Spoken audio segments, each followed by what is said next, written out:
Hello students, welcome to Rajguru Academy. I am Himanshu Rajguru. This is final account video 2. Okay, जिन्होंने पहला video अगर देखा नहीं है तो वो जाके पहला वीडियो देख लीजिए, क्योंकि अगर फर्स्ट वीडियो देखोगे तो ये आपको ये सेकंड वीडियो समझ में आएगा। तो लास्ट वीडियो में मैंने आप लोगों को बताया था फाइनल अकाउंट, और फाइनल अकाउंट के अंदर 3 चीजें होती हैं जो एक साथ बनती है, तभी उसको फाइनल अकाउंट कहा जाएगा। Okay, so first one is known as, क्या था उसमें, ट्रेडिंग अकाउंट, जिसको हम लोग सीखने वाले हैं। अब ट्रेडिंग अकाउंट क्या होता है? Now trading account, the name itself says trade करना। किसका ट्रेड करना? गुड्स का, लेन देन। ठीक है, अब जो लेन देन करते हैं तो वहां पे ऑब्वियसली कुछ लिया रहेगा, वही हमने बेचा रहेगा।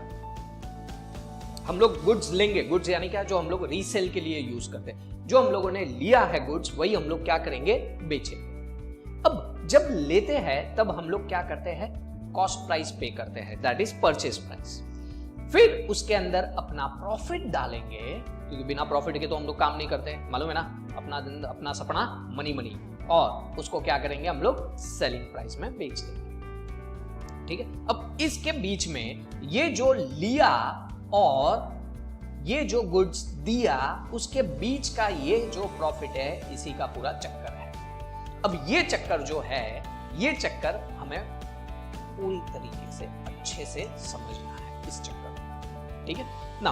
अब यहां पे कॉस्ट प्राइस यानी क्या हो जाएगा, कॉस्ट प्राइस यानी अपने सारे के सारे एक्सपेंसेस, सारे के सारे एक्सपेंसेस, और सामने सारी की सारी हमारी इनकम, सारी की सारी हमारी इनकम। अब एक्सपेंस में भी देयर आर 2 टाइप्स, एक्सपेंस में भी there are 2 types. One is direct expense and another one is indirect expense. ठीक है, तो फिलहाल मैं डायरेक्ट एक्सपेंस की बात करूंगा। अभी डायरेक्ट एक्सपेंस होता क्या है समझो। डायरेक्ट एक्सपेंस यानी, अब देखो ये तुमको इमीडिएटली समझ में आ जाएगा एक छोटे से एग्जांपल से। सपोज करो तुम लोग सुबह 9 बजे उठ रहे हो, ठीक है। अब सुबह जैसे ही 9 बजे उठे तो तुम पहली बात तो तुम उठोगे नहीं 9 बजे, ठीक है। सबके सब ऐसे ही सोते रहते हो, तुमको तुम्हारी मम्मी उठाएगी, ठीक है।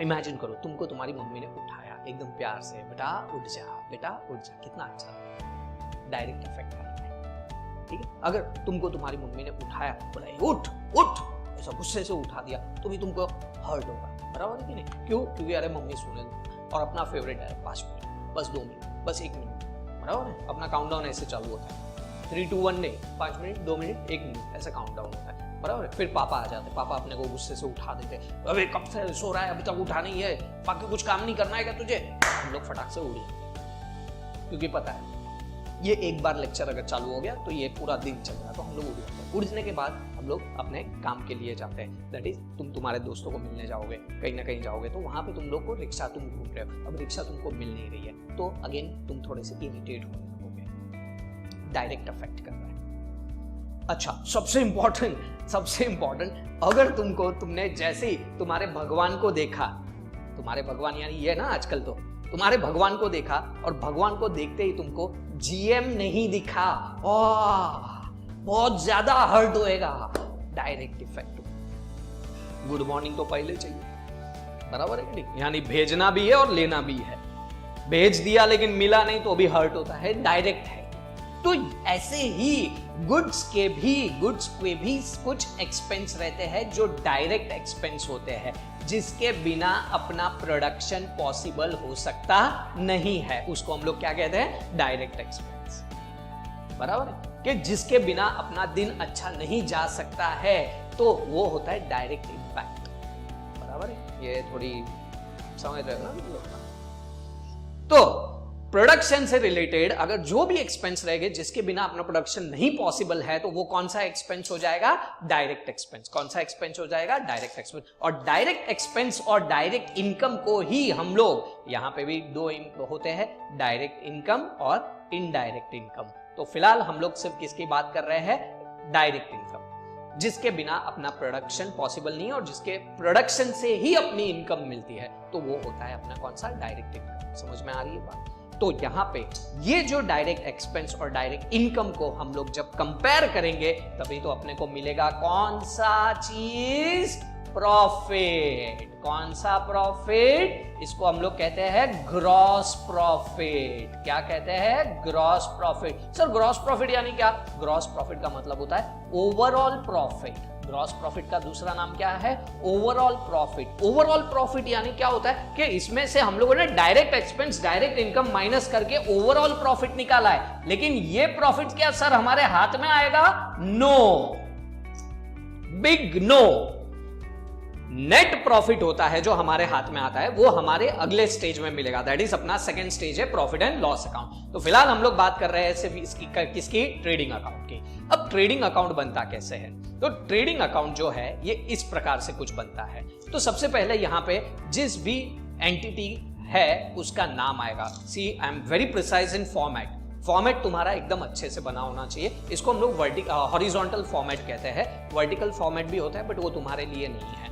अच्छा, trading account for the year ended. अब यहां पे हम लोग उसका पीरियड, कौन सा पीरियड के लिए हम लोग बना रहे हैं, ठीक है।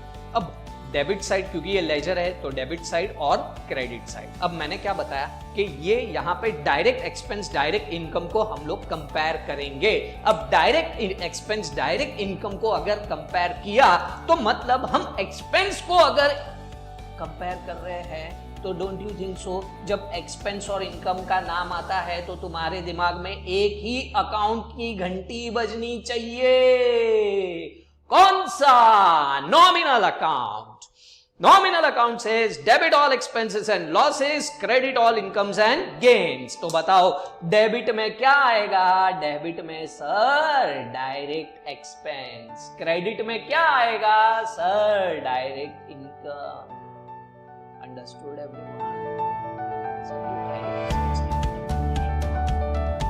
थांबा जरा, सबर करो। डायरेक्ट एक्सपेंस, डायरेक्ट एक्सपेंस मतलब क्या मैंने बताया था? जिसके बिना अपना प्रोडक्शन पॉसिबल नहीं है, जिसके बिना अपना प्रोडक्शन पॉसिबल नहीं है। तो सबसे पहले हम लोग क्या करते हैं? हम लोग ट्रेडर भी हो सकते हैं, हम मैन्युफैक्चरर भी हो सकते हैं। अब अगर हम मैन्युफैक्चरर हुए तो अपने को एक और सेपरेट अकाउंट बनाना पड़ेगा, that is manufacturing account. Syllabus में नहीं, चलो। सो ट्रेडिंग अकाउंट के अंदर सबसे पहले जो चीज आती है ओपनिंग स्टॉक। क्या आता है? Opening stock. ये बहुत इंपॉर्टेंट होता है। अच्छा, उसके पहले ये समझ लो कि यहां पे दो कॉलम हमने बनाई है, एक डिटेल कॉलम, एक अमाउंट कॉलम। ये बताना मैं भूल गया था।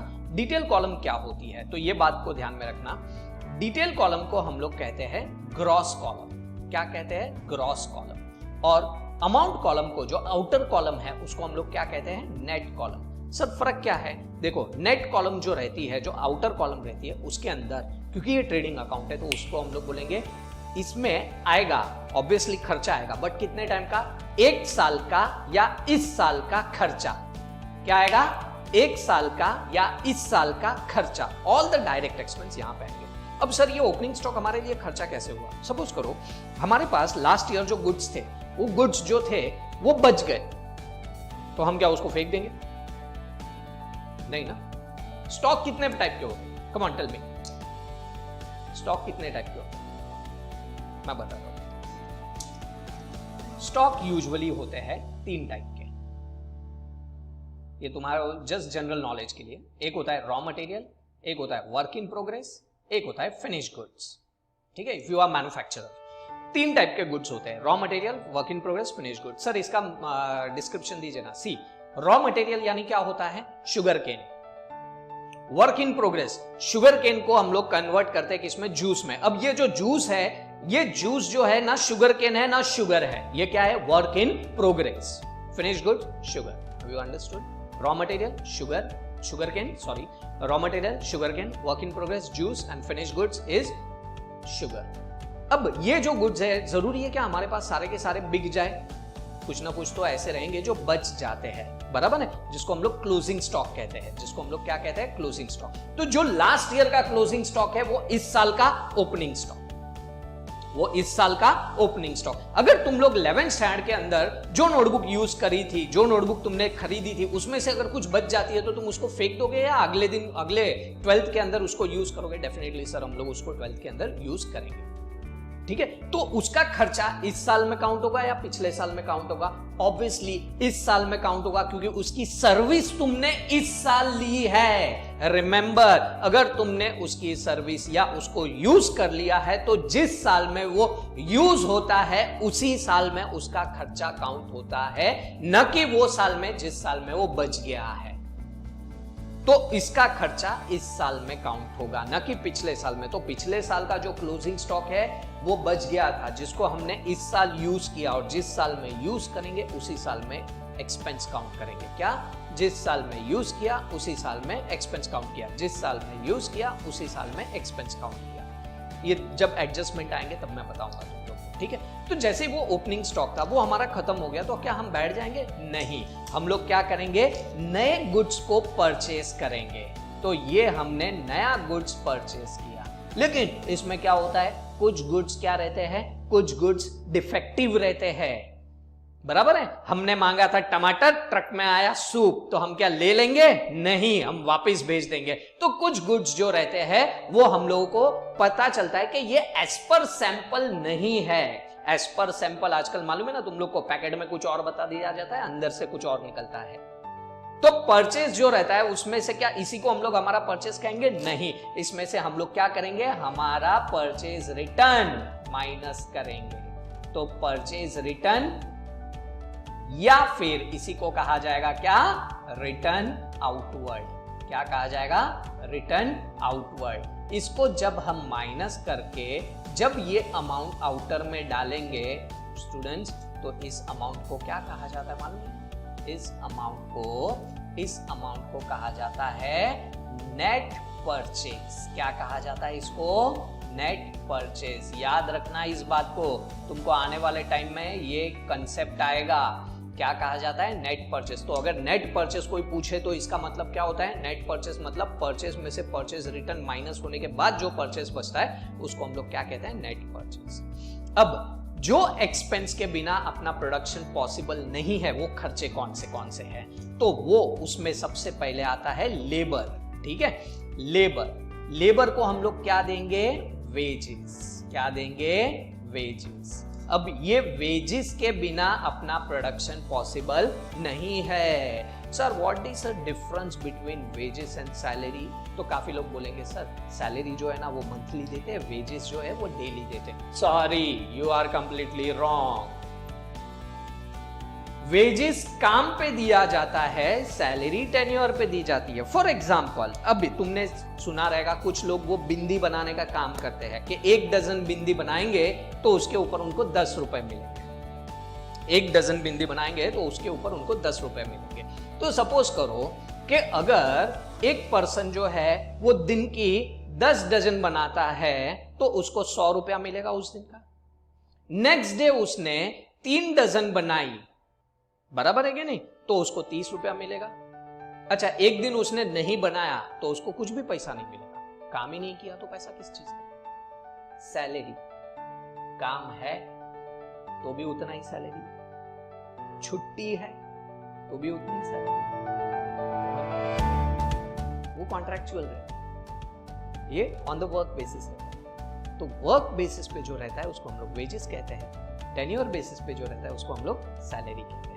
तो there is a difference, very thin line between wages and salary, ठीक है। सो वेजेस जो है वो हम लोग लेबर को देते हैं, उसके बिना भी अपना प्रोडक्ट बन सकता नहीं है। तो इसलिए ये कहां पे आएगा? ट्रेडिंग अकाउंट में। उसके बाद हम लोग को माल मंगाना पड़ेगा। ऐसा बोलेंगे गुड्स छू तो गुड्स आ जाएगा क्या? नहीं, गुड्स बिल्कुल नहीं आएगा। तो गुड्स को लाने के लिए हमको क्या देना पड़ेगा? पैसा। किस चीज का? ट्रांसपोर्टेशन का। ट्रांसपोर्टेशन के पैसे को हम लोग क्या कहते हैं? कैरेज, या फिर कैरेज इनवर्ड। इसका ही पर्यायवाची है, समानार्थी शब्द। टू फ्रेट, फ्रेट और फ्रेट इनवर्ड। ओके, समझ में आ रहा है ये? तो सबसे पहले हमने देखा ओपनिंग स्टॉक, फिर purchase, less purchase return, wages, carriage inward, carriage freight, freight inward. अब हम लोग अपना पेन जो है ना, पेन बनाते हैं अपन, पेन का प्लास्टिक जो है ना, ऑब्वियसली आजकल चाइना का माल बहुत टिकता है, देख रहे हो ना, कोरोना 2 साल से पीछे ही पड़ा हुआ है, अभी क्या मालूम कब तक जाएगा। तो अभी ये पहला प्रोडक्ट रहेगा जो चाइना का इतना टाइम तक चला। तो हमने सोचा क्यों ना हम प्लास्टिक भी मंगवाए, तो हमने चाइना से प्लास्टिक मंगवाया। अब प्लास्टिक मंगवाया तो हमने इंपोर्ट किया, तो इंपोर्ट करने के लिए वो रॉ मटेरियल, प्लास्टिक का रॉ मटेरियल इंपोर्ट करने के लिए अपने को क्या देना पड़ा, इंपोर्ट ड्यूटी। क्या देना पड़ा, इंपोर्ट ड्यूटी। तो ये इंपोर्ट ड्यूटी भी अगर पे नहीं करेंगे तो अपना प्रोडक्ट बनने वाला नहीं है, तो ये भी डायरेक्ट एक्सपेंस हो गया। अब इंपोर्ट ड्यूटी पे कर दिया, ठीक है। अब एक और होता है, तुमको मालूम है, डॉक चार्जेस। डॉक चार्जेस का मतलब क्या होता है कि जब हम लोग हमारा माल बाहर से मंगाते हैं तो उसको कस्टम ऑफिसर उसको चेक करता है कि कहीं कोई गलत छलत प्रोडक्ट तो नहीं आ गया, बराबर है, इलीगल प्रोडक्ट तो नहीं आ गया, तो वो उसको चेक करता है। अब उसको चेक करने के लिए वो कंटेनर जो है वो डॉक यार्ड पे पड़ा है। अब तुम किसकी जगह यूज कर रहे हो, डॉक वालों की। अब डॉक वालों की जगह क्यों यूज कर रहे हो, क्योंकि कस्टम ऑफिसर आएगा, चेक करेगा, वो बोलेगा ऑल ओके, तब हम लोग वो माल लेके जाएंगे। लेकिन जब तक वो चेक नहीं करता तब तक तुम्हारा कंटेनर डॉकयार्ड पे पड़ा है। अब वो डॉकयार्ड पे पड़ा है तो वो फ्री में तो नहीं रखने देगा, क्या लेगा, डॉक चार्जेस। क्या लेगा, डॉक चार्जेस। अब वो डॉक चार्जेस भी हमारे लिए, क्योंकि गुड्स को हम लोग यहाँ पे लाने के लिए वो रखना पड़ेगा, क्योंकि अगर हमने नहीं रखा तो वो हमारे माल को जाने देगा नहीं, तो डॉक चार्जेस भी हमें देना पड़ेगा। और वो डॉक चार्जेस भी कौन सा एक्सपेंस है, गुड्स रिलेटेड एक्सपेंस है, इसलिए वो भी कौन सा, डायरेक्ट एक्सपेंस हो जाएगा। क्योंकि अगर डॉक चार्जेस नहीं भरोगे तुम्हारा प्रोडक्ट नहीं बनेगा, पेन तुम्हारी बनेगी नहीं। फिर कस्टम ऑफिसर आएगा, वो चेक करेगा, तो उसको भी देना पड़ेगा कस्टम ड्यूटी। क्या देना पड़ेगा, कस्टम ड्यूटी, ठीक है। फिर सब कुछ दे दिया, उसके बाद सब फॉर्मेलिटीज हम लोगों ने पूरी कर ली, फिर हम लोगों ने माल को वहां से यहाँ पे लेके आ गए अपने फैक्ट्री में। तो फैक्ट्री में लाए, लेकिन फैक्ट्री तो होनी चाहिए, तो वो फैक्ट्री का भी अपनी खुद की फैक्ट्री नहीं है, तो अपने को वो फैक्ट्री का क्या देना पड़ेगा, रेंट देना पड़ेगा। अगर फैक्ट्री का रेंट नहीं देंगे अपना प्रोडक्ट बनेगा कि नहीं बनेगा, नहीं बनेगा। देखो मैं बार बार एक ही बात बोला रहा हूं, अपना प्रोडक्ट बनेगा कि नहीं बनेगा, नहीं बनेगा। तो जो नहीं, जिस वजह से नहीं बनेगा वो सब डायरेक्ट एक्सपेंस। फिर फैक्ट्री रेंट, उसके बाद हमने हमारे फैक्ट्री में जैसे ही वो ट्रक आ गया, एकदम अचानक से फुल स्पीड में आके ब्रेक मारा सिंघम की तरह, अब वो माल ऐसे ही अपने आप उतरेगा कि उतारना पड़ेगा, ऑब्वियसली उतारना पड़ेगा यार। तो उतारने के लिए अपने को किसको बुलाना पड़ेगा, लेबर को। किसको बुलाना पड़ेगा, लेबर को। अब लेबर जो है वो माल उतारेगा, उतारने को क्या कहा जाता है, अनलोडिंग। क्या कहा जाता है, अनलोडिंग। तो ये अनलोड अगर नहीं करेंगे ट्रक को तो अपना ये पेन का प्रोडक्शन स्टार्ट हो सकता है कि नहीं हो सकता है, नहीं हो सकता है। तो अगेन ये भी कौन सा एक्सपेंस हो गया, डायरेक्ट एक्सपेंस, लोडिंग चार्जेस, ठीक है। लेकिन लोड करते आते जब हम लोग आ रहे थे तब अपने को क्या देना, वहां पे एक ऑक्ट्रॉय वाला दिखा, तो ऑक्ट्रॉय वाले ने बोला तुम ये माल लेके जा रहे हो तो तुम बाहर से लेके आए हो तो तुमको इसके ऊपर क्या देना पड़ेगा, ऑक्ट्रॉय ड्यूटी देना पड़ेगा। हम बोला हम नहीं देंगे, बोला ठीक है ट्रक जमा करा रहे ऐसा, हम बोले नहीं नहीं भाई ले ले। तो हमको क्या देना पड़ा, ऑक्ट्रॉय ड्यूटी गुड्स के ऊपर। तो ये अगर नहीं देते तो भी अपना प्रोडक्ट बनता नहीं, तो ऑक्ट्रॉय ड्यूटी भी देना पड़ा। तो ये भी कौन सा एक्सपेंस बन गया, अपना डायरेक्ट एक्सपेंस। अब फैक्ट्री में आ गया, ठीक है। अब फैक्ट्री में आ गया तो पहले प्लास्टिक को क्या करना पड़ेगा, पिघलाना पड़ेगा। प्लास्टिक को पिघलाने के लिए अपने को क्या करने की इसकी जरूरत पड़ेगी, पावर, कोल, फ्यूल, भट्टी रहती है ना आग लगाने के लिए, तो पावर, कोल, हीट, बराबर है, एक्सेट्रा। ये सब चीजों की अपने को जरूरत पड़ी। तो ये भी प्रोडक्शन से रिलेटेड एक्सपेंस है। अगर ये नहीं करेंगे खर्चा तो अपना प्रोडक्ट बन सकता नहीं है। तो जिसके बिना अपना प्रोडक्ट नहीं बन सकता है वो सब ट्रेडिंग में आएगा, और जिसके बिना अपना प्रोडक्ट बन सकता है वो P&L में आएगा। पार्ट 2 नाउ, पावर, कोल, हीट। उसके बाद आता है मोटिव पावर। सर ये मोटिव पावर क्या होता है? तो मोटिव पावर जो है मोटिव पावर जो होता है, जब हम लोग स्टीम यूज करते हैं प्रोडक्शन में, जब स्टीम यूज करने का जो मशीन का चार्जेस रहता है उसको हम लोग क्या कहते हैं? Motive power. क्या कहते हैं हम लोग उसको? Motive power. क्या कहते हैं उसको? Motive power. स्टीम जब यूज होता है उसका अलग से डिटेल में एक्सप्लेनेशन है, कभी फिर कभी बताऊंगा आराम से, जब मैं ऐसे ही बताऊंगा अकाउंट्स की छोटी मोटी खूबियां। ओके, उसके बाद आता है, एक बात ध्यान में रखना स्टूडेंट्स, फैक्ट्री,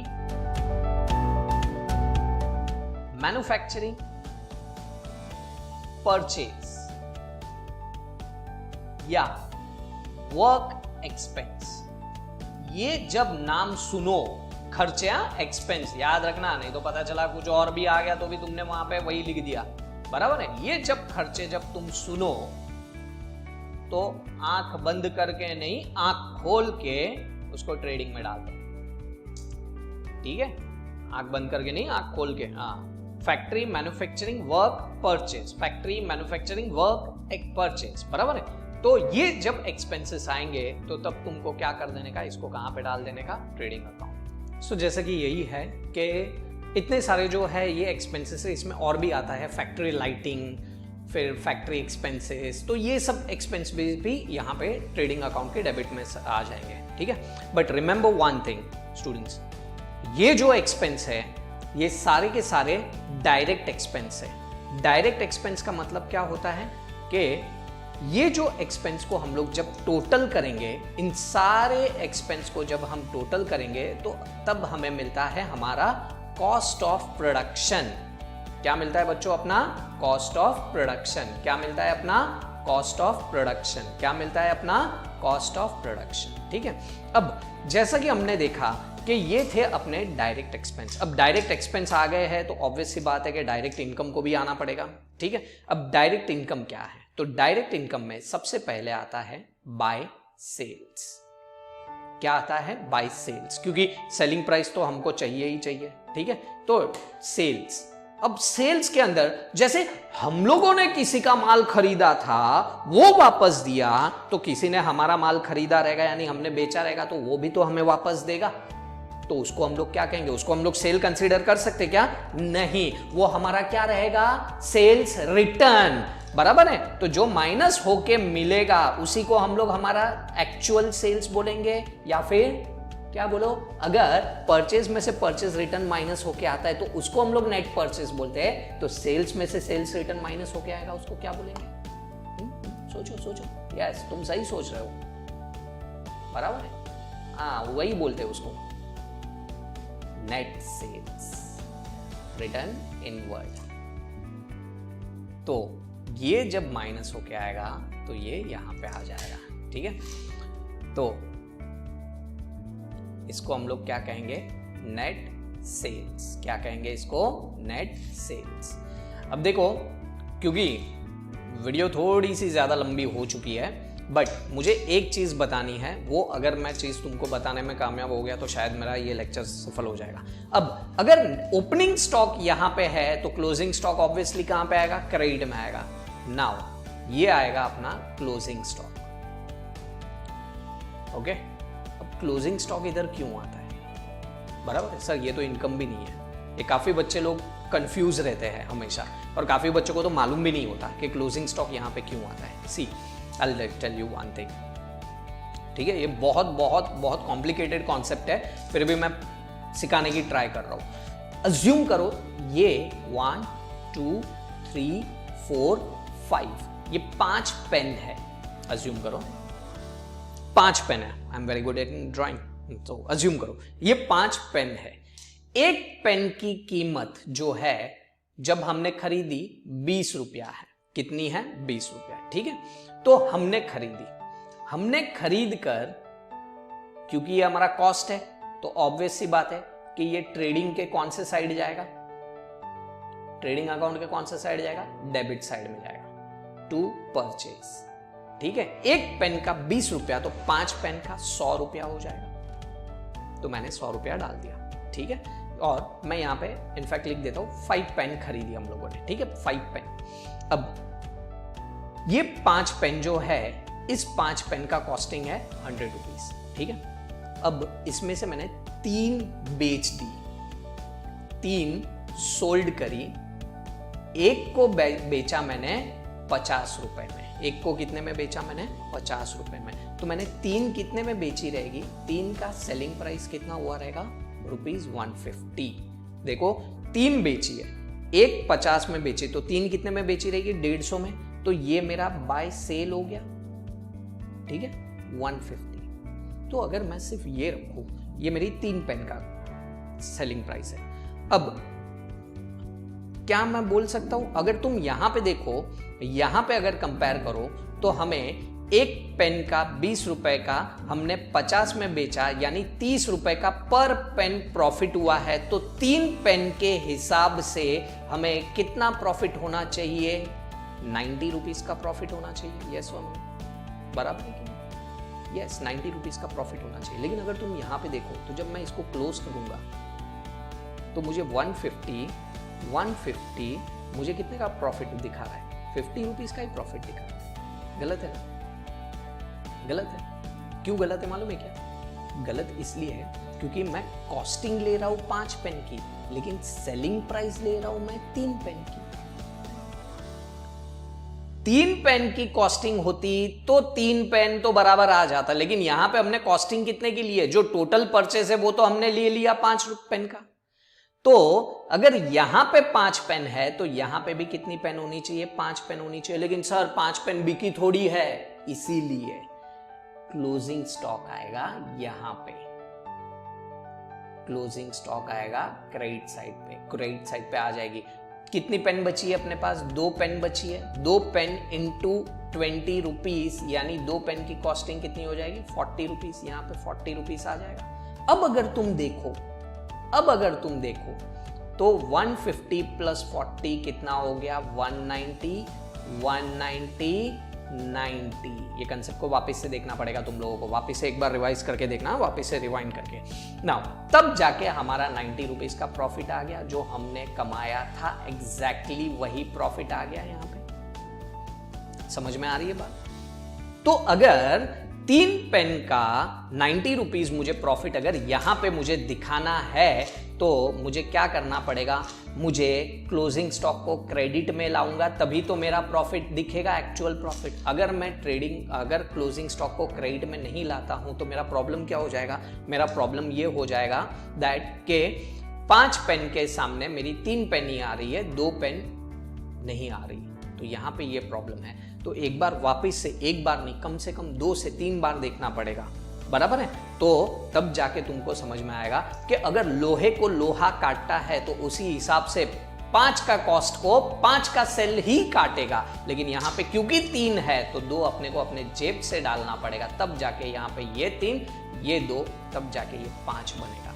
थोड़ा ये तुमको थोड़ा और जब बड़े हो जाओगे तब तुमको समझ में आएगा, बट स्टिल मैंने एक पढ़ाने की कोशिश करी है। तो लेट्स सी, अगर आपको समझ में आ जाए तो अच्छी बात है, अदरवाइज कोई टेंशन लेने की जरूरत नहीं है। क्लोजिंग स्टॉक इतना, अगर तुम मैकेनिज्म भी समझ सकते हो तो ओपनिंग स्टॉक इधर है तो क्लोजिंग स्टॉक इधर आएगा। ये मैकेनिज्म भी अगर तुम लोग याद रखो तो भी कोई दिक्कत नहीं है। लेकिन कॉस्टिंग अगर देखना है प्रॉपरली, अगर तुमको देखना है तो तुमको इस तरह से समझना पड़ेगा, ठीक है?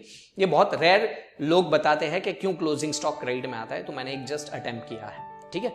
अब अगर मैं जैसे ही मेरा ये सब खत्म हो जाएगा फिर मैं इसको क्लोज करूंगा, तो जब मैं क्लोज करूंगा,